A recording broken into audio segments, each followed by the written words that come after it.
La pliométrie est sûrement l'une des meilleures méthodes pour être plus explosif et plus impactant au hand. Tu dois absolument faire de la pliométrie si tu veux être plus fort dans tes duels, si tu veux sauter plus haut, si tu veux pouvoir gagner plus de contacts. Enfin bref, si tu veux être meilleur au hand, tu dois faire de la pliométrie.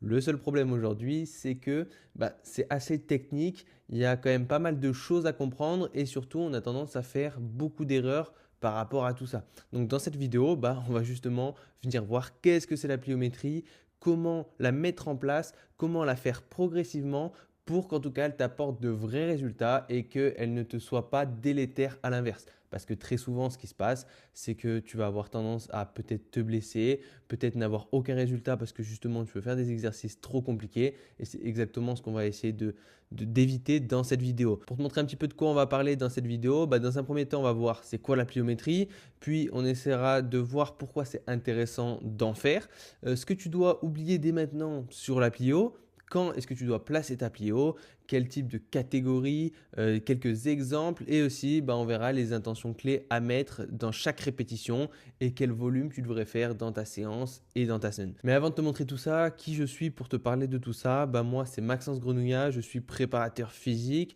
je suis aussi et surtout joueur de handball. Ça fait 16 ans que je joue et je suis passé de la régionale à la nationale 3 et tout ça grâce à une chose selon moi, c'est la préparation physique qui m'a permis vraiment de grandir et d'être meilleur sur le terrain. Et depuis, j'ai décidé de devenir préparateur physique pour aider les handballeurs qui galéraient eux aussi à atteindre ces mêmes objectifs. Je me suis formé avec les meilleurs préparateurs physiques, Fred Marcerou, Max Altenhoven, Louis Robin Monaco, Kay Swiss, Fred Kos, enfin bref, tout plein de personnes qui m'ont vraiment fait grandir à travers les formations et qui font que je suis le préparateur physique que je suis aujourd'hui. Et le plus important, c'est surtout que j'ai pu accompagner des dizaines et des dizaines de handballeurs à atteindre le plus haut niveau.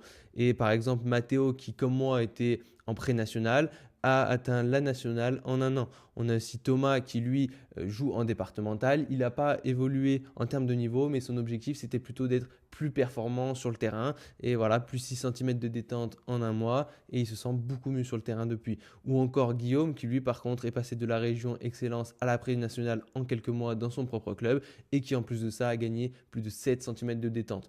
J'en ai plein d'autres comme ça, des témoignages. Tu peux d'ailleurs en retrouver la plupart sur la chaîne YouTube. Si tu veux aller regarder, je te laisserai le faire. En tout cas, on va revenir sur le sujet principal de cette vidéo qui est donc la pliométrie. Et c'est quoi la pliométrie? C'est très simple, c'est un enchaînement de 3 phases. La première phase, c'est la phase excentrique. Ton muscle va venir s'étirer. La deuxième phase, c'est la phase de transition ou phase isométrique ici, c'est-à-dire que tes muscles ne font plus de mouvement, ils sont statiques, mais par contre, ils vont devoir enchaîner la troisième phase qui est la phase concentrique où cette fois-ci, ils vont se contracter pour effectuer le mouvement. Et donc la pliométrie, c'est vraiment l'enchaînement de ces 3 phases. C'est un saut où tu vas venir descendre, ton pied va venir toucher le sol, il va donc y avoir un étirement au niveau des muscles, puis il va falloir le plus rapidement possible essayer de ressauter. Donc c'est là où tu vas passer par cette phase ISO où tu vas vouloir bloquer très vite pour pouvoir repousser le plus rapidement possible aussi. Normalement, la pliométrie doit durer moins de 250 millisecondes. J'ai mis secondes, mais c'est bien millisecondes. Donc ça doit être quelque chose de très court. Après, tu vas voir que ce que je vais t'expliquer un petit peu dans cette vidéo, c'est qu'on n'est pas tout le temps à 100% en train de penser à ça. C'est-à-dire qu'il y a un peu des débats entre c'est quoi la différence entre les sauts et la pliométrie. Normalement, justement, la pliométrie, c'est vraiment que les actions où on passe moins de 250 millisecondes au sol. Mais ici, on ne va pas être focus uniquement sur ça parce qu'on va parler saut un petit peu en général, qu'on va tout englober dans la pliométrie pour qu'en fait ce soit un petit peu plus simple et que tu démarres par les bonnes choses et que tu ne veuilles pas griller les étapes. Parce qu'on a souvent tendance à vouloir justement faire trop de pliométrie alors qu'on devrait passer avant par les sauts. Et c'est ce qu'on va venir voir un petit peu dans cette vidéo. Du coup, pourquoi c'est intéressant de faire de la pliométrie? Les raisons principales, c'est que ça va développer ta puissance et ton explosivité. Et au hand, ça permet quoi de développer sa puissance et son explosivité? Principalement d'avoir des appuis plus ancrés au sol lorsque tu es au contact. Donc par exemple, quand tu vas vouloir neutraliser un joueur en défense, tu vas être beaucoup plus fort au sol et c'est là où tu ne vas pas te faire emporter dès que tu vas vouloir le neutraliser. Ça va être pareil pour tes démarrages sur tes contre-attaques par exemple. Tu vas être beaucoup plus fort sur les appuis, les premiers appuis, beaucoup plus réactif. Donc contre-attaque, démarrage à l'aile, etc. Toutes ces choses-là vont t'aider à être bien plus impactant sur le terrain. Tu as aussi appui plus efficace sur les duels. Évidemment, on va être capable de passer moins de temps au sol, donc passer rapidement d'un endroit à l'autre pour gagner son duel et pouvoir avoir l'occasion de prendre l'intervalle, créer un décalage, etc. Tu vas aussi avoir la chance de pouvoir sauter plus haut et aussi d'être plus réactif sur ton saut. Parce que c'est bien de sauter haut, mais ce qui est important aussi, c'est que dès que tu poses le pied au sol, être capable de transformer, tu vois, cette course vers l'avant, vers une course vers le haut, pour prendre un petit peu de cours le défenseur qui, lui, n'aura pas eu le temps de sauter. Donc ça va être intéressant par rapport à ça. Tu vas aussi pouvoir tirer plus rapidement. Ça paraît un petit peu contre-intuitif. On se dit pourquoi le travail du bas du corps va aider mon haut du corps. Mais il faut s'imaginer que en fait, tu deviens plus explosif, plus puissant de tout le corps. Parce que la puissance et l'explosivité, c'est principalement des qualités neurologiques. C'est-à-dire que c'est au niveau du cerveau que ça se joue, des informations que tu vas envoyer à ton corps. Et donc, si tu es plus explosif sur le bas du corps, tu seras aussi plus explosif sur le haut du corps. Et c'est pour ça que tu seras capable de tirer plus vite, tirer plus fort, donc de pouvoir tirer plus loin, mettre plus de buts, etc. Donc voilà les grands bienfaits de la pliométrie. Et encore une fois, ce que tu remarques ici, c'est qu'on est vraiment concret dans le hand parce qu'on n'est pas là en train de dire bah, c'est cool, tu vas pouvoir sauter plus haut, on ne sait pas pourquoi, tu vas pouvoir. Enfin bref, tu comprends ici que ça a vraiment un impact hyper important dans toutes les actions, justement les plus importantes au handball. Mais par contre, tu dois oublier certaines choses qu'on a pu te dire sur la pliométrie. Parce que j'en vois encore beaucoup trop qui ne font pas de plio par exemple parce qu'ils pensent que ça va être trop compliqué pour eux dans le sens ça va créer trop de fatigue, ils vont avoir mal aux jambes, etc. Mais en fait, ça fatigue déjà bien moins que certaines choses. Et encore une fois, ça va dépendre de quel type de pliométrie tu fais. C'est exactement ce qu'on va venir voir dans cette vidéo. Reste bien jusqu'au bout pour savoir du coup qu'est-ce que tu dois faire à quel moment. Mais voilà, ça ne va pas te fatiguer plus que ça. Ça va même à l'inverse pouvoir te réveiller nerveusement avant un match par exemple, etc. Donc c'est un super outil pour devenir plus puissant, plus explosif comme je te le disais.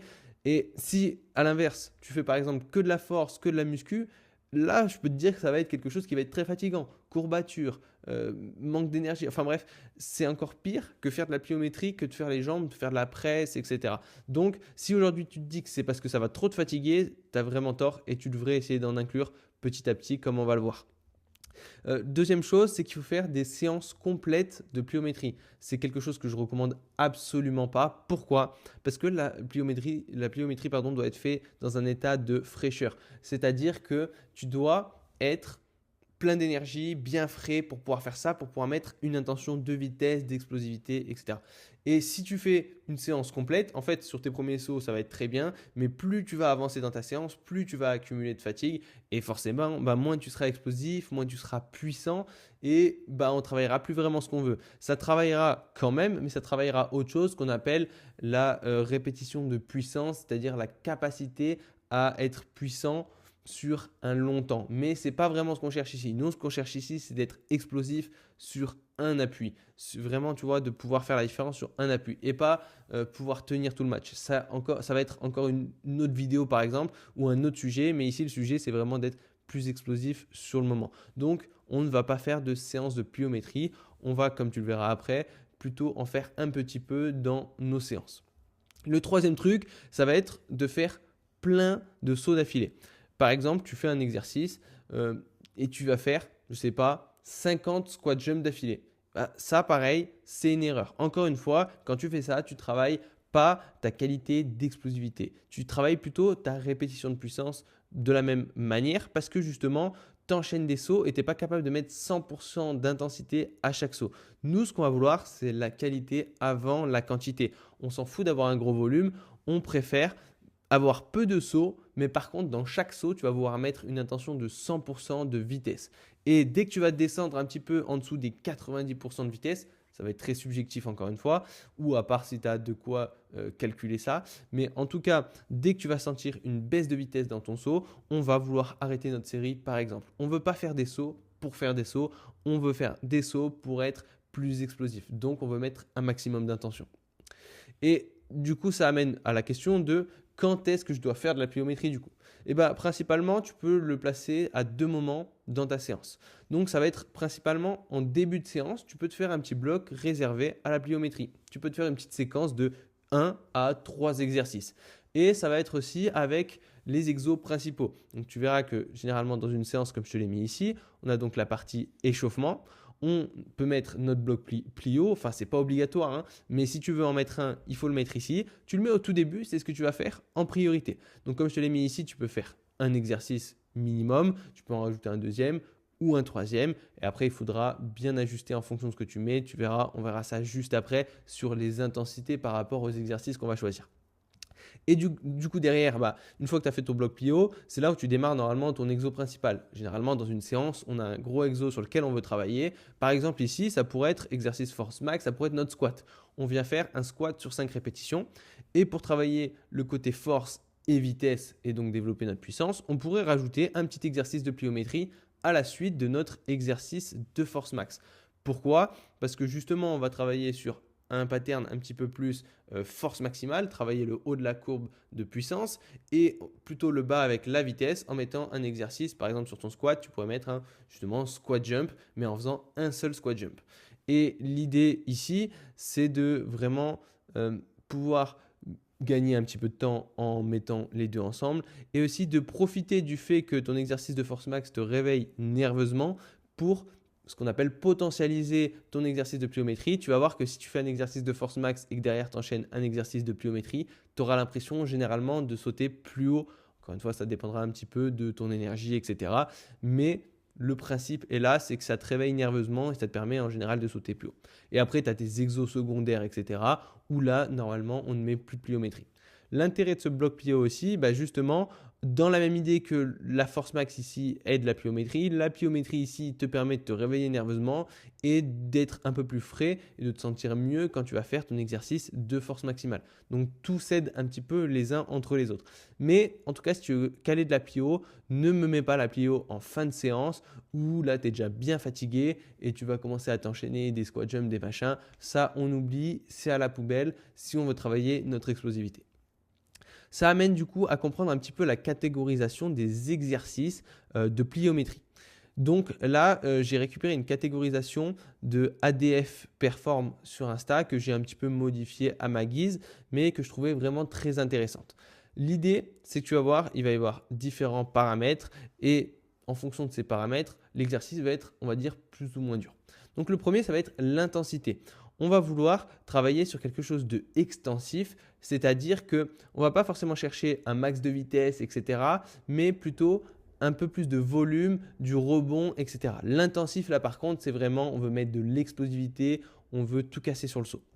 En termes de charge, du coup, ça pourrait être au poids du corps, avec des résistances, donc on rajoute des haltères par exemple, ou avec assistance, là tu t'aides avec un élastique qui te propulse par exemple. Donc qu'est-ce que ça va faire l'élastique? L'élastique, il va te faire sauter encore plus haut et donc forcément, ça va t'enlever un petit peu poids de corps sur le moment, mais à l'atterrissage, ça peut être aussi un petit peu plus dur au sol. Enfin bref, voilà, tu vas pouvoir jouer avec la charge.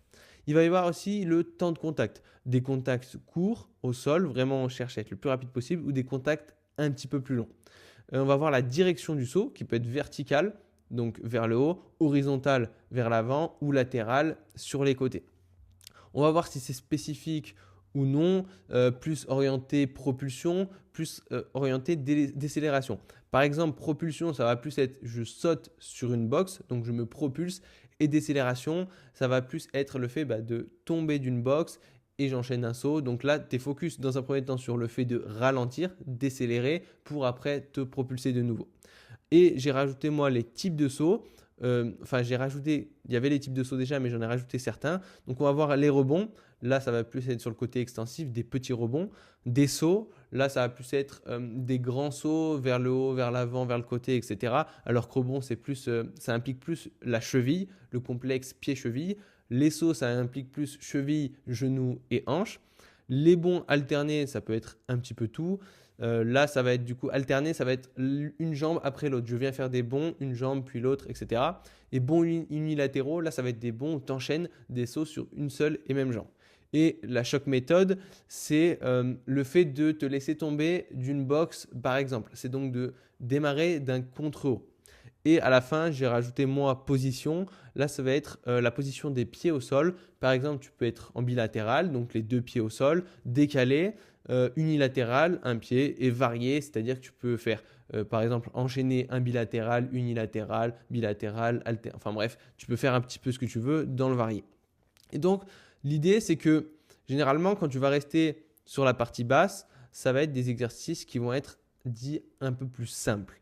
Et dès que tu vas vouloir passer sur le truc d'en dessous, par exemple, intensif, avec assistance, avec un contact long, latéral, décélération, etc., choc méthode, ça va être des exercices très intenses. Donc, je t'ai donné quelques petits exemples ici. Donc, par exemple, ici, on a un exercice un peu type pliométrie. Je viens faire quoi? Je viens faire des pogo jump. Donc sur les pogo jump, l'idée c'est de vraiment repousser sur l'avant du pied et là c'est principalement la cheville qui va venir travailler sur ce mouvement-là. Donc tu vois, c'est plutôt intensif parce que je mets vraiment une intention de force dans le sol. Je cherche vraiment à appliquer énormément de force et à sauter le plus haut possible. On est au poids du corps, on a un contact qui est plutôt court, on est vertical parce qu'on saute vers le haut, plutôt je dirais décélération parce qu'en fait ici, justement, quand tu vas être au sol, tu vas vouloir freiner très fort pour repartir très vite. Donc, c'est pour ça que j'ai plutôt mis décélération. On va donc être sur des rebonds et en bilatéral parce que je le fais avec mes 2 pieds. Ici, on va être sur des petits sauts latéraux. Tu vois, là, on est plus sur de la coordination, sur de l'appui, etc. Sur le complexe aussi pied-cheville. Mais ça va être un peu différent. Donc ici, on va plus être extensif parce que justement, cette fois-ci, on ne met pas un max d'intensité au sol, mais juste, on travaille un peu plus notre coordination. Tu vois, comment ça s'appelle? Ce tendon-là qui va s'étirer, qui va se raccourcir, se contracter, relâcher au niveau du muscle. Donc ça va avoir des propriétés un petit peu différentes et un travail un petit peu différent. On va être au poids du corps. On va avoir un contact qui est plutôt long parce que je me laisse un petit peu au sol, j'enchaîne pas à 100% de vitesse. On va être ici sur une orientation latérale, plus sur de la propulsion, parce que là, je ne cherche pas trop à freiner directement, je cherche plus à me propulser sur le côté. On va être sur des petits rebonds aussi, et ici, plutôt sur de l'unilatéral. Troisième type d'exercice, par exemple, ici, on va avoir plus des bonds. Donc, on a donc un premier broad jump. Enfin, j'ai mis bond et encore, j'ai mis saut et bond. Ça pourrait être un petit peu les deux. On va être sur des sauts et donc des bonds alternés. Parce qu'en fait, j'ai fait un petit peu les deux. Au début, je vais partir en position broad jump et après, je vais faire mes sauts. Donc, ça, c'est encore un autre niveau. Tu peux mélanger un petit peu les exercices entre eux. Donc ici, on est sur de l'intensif parce que tu vois, au sol, on essaye d'être costaud, enfin, on envoie de la force au sol. On est au poids du corps toujours. On a un contact qui est plutôt long parce que, en gros, le fait de. Enfin, c'est pas comme de la plio-plio, justement, là, on est un peu moins sur de la plio. Ton contact, il va être un peu plus long au sol parce que, justement, comme tu mets un peu plus de hauteur, etc., bah là, tu vois, avec l'engagement du genou, de la hanche, etc., ton appui va être un petit peu plus long. Donc, on est sur un contact un petit peu plus long. On est sur de l'horizontal parce qu'on va vers l'avant, de la propulsion plus que de la décélération parce que là, on essaye de se propulser vers l'avant. Et on est donc sur, comme je disais, saut un petit peu bon unilatéraux, enfin alternés, pardon, et du bilatéral. Et je dis n'importe quoi parce que du coup, j'étais parti dans ma tête sur un broad jump, mais donc on est plus sur de l'unilatéral ici. Hop. Ensuite, tchac. Là, on va avoir donc plus la partie choc méthode où je viens me laisser tomber de quelque chose en hauteur. Donc ici, c'est vraiment intense parce que justement, le fait que je dois freiner et repousser, je vais devoir mettre de l'intensité dans mon saut. On est au poids du corps toujours. On va avoir un contact qui est plutôt long ici. On pourra avoir un contact qui est plus court. Mais ici, j'ai fait plus un depth jump. Donc, mon contact va être un petit peu plus long au sol. On est plus sur du vertical parce qu'on saute vers le haut. Plus sur de la décélération parce que justement, on doit freiner notre chute pour après ressauter. Et on est donc sur de la choc méthode parce qu'on tombe d'une hauteur. Enfin, on ne démarre pas au sol, on démarre d'une hauteur. Et donc, on est sur du bilatéral parce que je saute avec les 2 pieds en même temps. Et dernier type d'exercice, par exemple, enfin là, je ne t'ai pas montré tous les types d'exercices, c'est juste quelques exemples parmi tout ce que tu peux retrouver. Mais ici, on va donc être sur plus du latéral. Et donc, j'ai voulu te montrer un petit peu en rajoutant un élastique. Donc là, pareil, j'ai fait n'importe quoi, j'ai mis poids du corps, alors que tu vois, on est plutôt avec, on va dire, assistance. Hop, je vais changer. On est avec assistance parce qu'on a l'élastique qui va venir nous tirer. Et donc forcément, on va devoir appliquer encore plus de force au sol, pardon. On est plutôt sur de l'extensif parce que voilà, comme tu vois ici, on n'est pas sur une intention de vraiment mettre de la force pour repartir, etc. On est plutôt sur quelque chose de tranquille où on décélère et après on enchaîne son saut. Donc notre contact, il est plutôt long. On est sur un mouvement latéral, plus de décélération parce qu'on freine pour après ressauter. On est sur des bonds plutôt alternés et on est sur de l'unilatéral. Donc voilà comment tu peux un petit peu faire évoluer tes exercices, comment tu peux réfléchir sur tes exercices. Et donc comme je disais, l'idée c'est de démarrer un petit peu plus par ce qui va se passer en bas, donc de l'extensif, des sauts un petit peu plus lents, plus en amplitude, avec plus de rebond, plus de volume du coup, et petit à petit aller vers des sauts où là vraiment on met de l'intensité dans son mouvement, un contact plus court et beaucoup plus intense. Et après tu peux varier jouer avec toutes ces choses-là différentes. Donc voilà un petit peu pour ce que tu peux faire en type de pliométrie. Maintenant, il faut comprendre un petit peu les intentions que tu vas devoir mettre dans chaque mouvement. C'est-à-dire qu'il ne faut pas faire ton mouvement pour faire le mouvement. Il va falloir chercher à avoir du rythme, donc vraiment ce côté je contracte, je relâche. Tu vois, c'est pas être crispé. Si on prend l'exemple d'un boxeur par exemple, imagine un boxeur qui est tout crispé et quand il veut mettre une patate, et il va pas arriver à se relâcher et à envoyer de la puissance et de la vitesse. Là, c'est exactement pareil sur ton saut. Faut pas que tu te crispes. Il faut vraiment que quand tu arrives au sol, tu te sentes un peu relâché. Quand tu commences à toucher le sol, là, tu commences à te contracter fort. Tu repousses et quand tu es en l'air, tu te relâches. Puis quand tu retouches le sol, tu te recontractes, etc. Il faut vraiment arriver à avoir un rythme qui est dans ce sens-là pour mettre un maximum d'intention. Tu vas voir que si tu n'arrives pas à te relâcher, au final, tu vas galérer à sauter haut. Le deuxième, c'est la coordination. Être plutôt coordonné entre le haut et le bas du corps. Par exemple, si on regarde un petit peu ce que je fais ici, tu vois, j'essaye d'envoyer mes bras avec, bam, je vais sur le côté, j'envoie mon bras. Ici aussi, normalement, j'envoie mes bras vers le haut quand je veux sauter vers le haut. Ici, pareil, tu vois, avec mes bras, au début, je les envoie vers l'arrière et après, tu vois, je pourrais faire encore mieux sur mes sauts avec mes bras.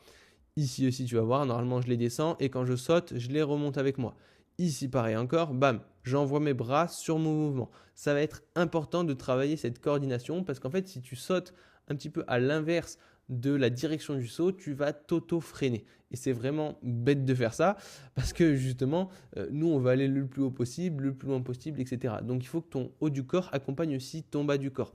Et au-delà de la coordination, il va y avoir aussi un petit peu le placement de ton corps. Tu vois, par exemple, sur ce saut-là, je ne me laisse pas emporter par l'élastique. Donc, il faut déjà bien placer ses appuis pour pouvoir repartir dans l'autre sens. Donc, la coordination va se jouer un petit peu sur tout ça. Et à la fin, il va y avoir la réactivité, même si encore ça va dépendre un petit peu des exercices. Parce que tu vois ici, on est quand même beaucoup moins réactif qu'on peut l'être sur un autre type de saut. Mais il va quand même falloir avoir l'idée petit à petit d'avoir le temps le plus court au sol. Parce que c'est encore une fois normalement le principe de la pliométrie. Le but, c'est de chercher à appliquer un maximum de force au sol et surtout le plus rapidement possible. Donc c'est vraiment les intentions que tu vas vouloir mettre. Si tu fais ton saut en étant en mode bon, je réfléchis pas trop à ce que je fais, voilà, il n'y a pas trop d'intérêt. Et encore, tu vois, même ici, je réfléchis à ce que je fais. Je me concentre sur la force que je mets pour ralentir et je me concentre sur le fait de repousser après dans l'autre sens. Donc il faut vraiment toujours être conscient de ce que tu fais et ne pas faire pour faire. Je ne fais pas des sauts parce que j'ai envie de faire des sauts. Je fais des sauts pour vraiment tout casser par rapport à ça. Donc voilà ce qu'il faut mettre dans les intentions. Quel volume maintenant faudrait peut-être faire par séance, par semaine, etc. Alors pour ce qui est de l'extensif sans charge, donc là ça va être tous les petits pogo jump que je t'ai un peu montré au début, on va être sur, tu peux le faire 1 à 2 fois dans la semaine. Tu peux en caler un peu en début de séance, 1 à 2 fois. Généralement je dirais plutôt fin de semaine sur tes séances, sur ta séance milieu, fin de semaine. Donc tu vois là tu peux faire 50 à 100 reps par séance. C'est pas un problème de faire beaucoup de reps. Par exemple, tu pourrais faire largement 3 séries de 20 pogo jump. C'est pas très impactant, même si dans un premier temps tu peux peut-être baisser un tout petit peu si tu débutes, mais c'est pas ce qui devrait t'impacter le plus non plus. Ensuite, si tu fais de l'extensif mais que tu rajoutes un petit peu des charges, par exemple des pogo jump justement avec des haltères ou des choses comme ça, là par contre on va descendre un petit peu sur les charges, on va être à 30 à 50 reps par séance. Pareil, ça pourrait être fait 1 à 2 fois dans la semaine. De l'intensif sans charge, donc là ça va être des sauts, etc. Par exemple, ça c'est de l'intensif, comme je disais, tu vois, donc des types de sauts comme ça, là on va en faire quand même beaucoup moins. Donc on va être plutôt sur du 15 à 30 reps par séance. 1 à 2 fois dans la semaine, ça peut être fait aussi. Et à la fin, la choc méthode, là, c'est celle qui est la plus traumatisante parce que tu vas descendre d'une hauteur, il faut taper fort au sol, tu mets beaucoup de stress sur tes articulations, donc on va en faire un petit peu moins que le reste. Généralement, ça, on va le faire qu'une fois dans la semaine, plutôt en milieu de semaine, et on va mettre 10 à 15 reps par séance.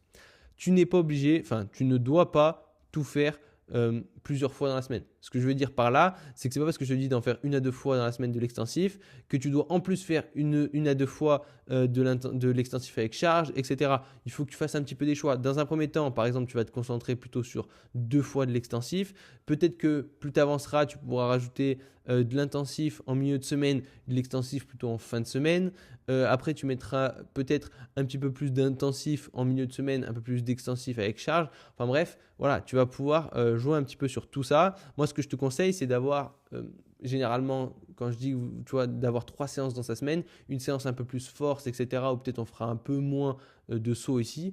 Et encore, on peut en faire. Mais après, avoir 2 séances milieu, fin de semaine, où là, justement, tu vas pouvoir mettre des petits blocs de pliométrie en début de séance et donc tu vas pouvoir jouer un petit peu sur ces différents niveaux d'intensité. Donc il ne faut pas tout faire, il faut y aller progressif et il faut quand même bien le placer. Par exemple, comme je disais, en milieu de semaine, on va mettre ce qui est plutôt intense pour avoir le temps de récupérer parce que ça demande quand même un bon temps de récupération. Et tout ce qui va être, enfin, quand on va être en fin de semaine, on va peut-être mettre un petit peu plus d'extensif, pardon, où là justement, on va travailler un petit peu plus sur notre coordination, réveiller un peu le système nerveux pour ce qui va arriver les jours d'après, pour le match, etc. Donc, ne commence pas à mettre des sauts hyper intenses de partout. Et si tu trouves que je t'ai donné beaucoup de valeur dans cette vidéo, imagine tout ce que je donne à mes joueurs dans mon accompagnement. D'ailleurs, j'ai restructuré tout mon accompagnement pour pouvoir aider encore mieux les joueurs. Et si tu veux devenir plus impactant sur le terrain, que tu veux monter au niveau supérieur, que tu veux être titulaire de ton équipe, enfin bref, si tu veux devenir plus performant, je pense que c'est le meilleur accompagnement pour les handballeurs qui existe sur le marché. Aujourd'hui, il est sous forme de candidature, c'est-à-dire que je ne prends pas tout le monde, je fais une sélection. Donc, si tu veux candidater pour être sur la liste d'attente, parce qu'il ouvre tous les 3 mois, l'objectif, c'est de rentrer dans les grandes périodes. On démarre avec un certain nombre de joueurs pour pouvoir créer un engouement avec le groupe, pour pouvoir justement aussi, moi, donner de la qualité sur l'accompagnement, les retours, les lives, les FAQ, etc. C'est pour ça que je filtre un petit peu les joueurs avec qui je travaille. L'objectif, c'est que je vous aide à devenir la meilleure version de vous-même. Et pour ça, tu peux dès à présent cliquer sur le premier lien en bio pour pouvoir candidater. Et surtout, ça t'engage en rien parce que tout ce qui va se passer, c'est que moi, je vais te dire, OK, est-ce que je suis en capacité de t'accepter ou non? Une fois que je te dis ça, tu n'as plus qu'à attendre l'ouverture. Je t'envoie un petit mail pour te dire comment ça va fonctionner. Si ça t'intéresse, tu peux nous rejoindre. Si ça ne t'intéresse pas, tu peux aussi ne pas nous rejoindre. Et voilà, l'idée, c'est que tu ne loupes pas l'ouverture parce que le seul endroit où je donne l'info, ça va être sur les mails. En tout cas, si cette vidéo t'a plu, n'hésite pas à laisser un petit like, à mettre un petit commentaire pour me poser ta question. J'y répondrai avec plaisir. Sur ce, on se dit à bientôt. Ciao les handballeurs.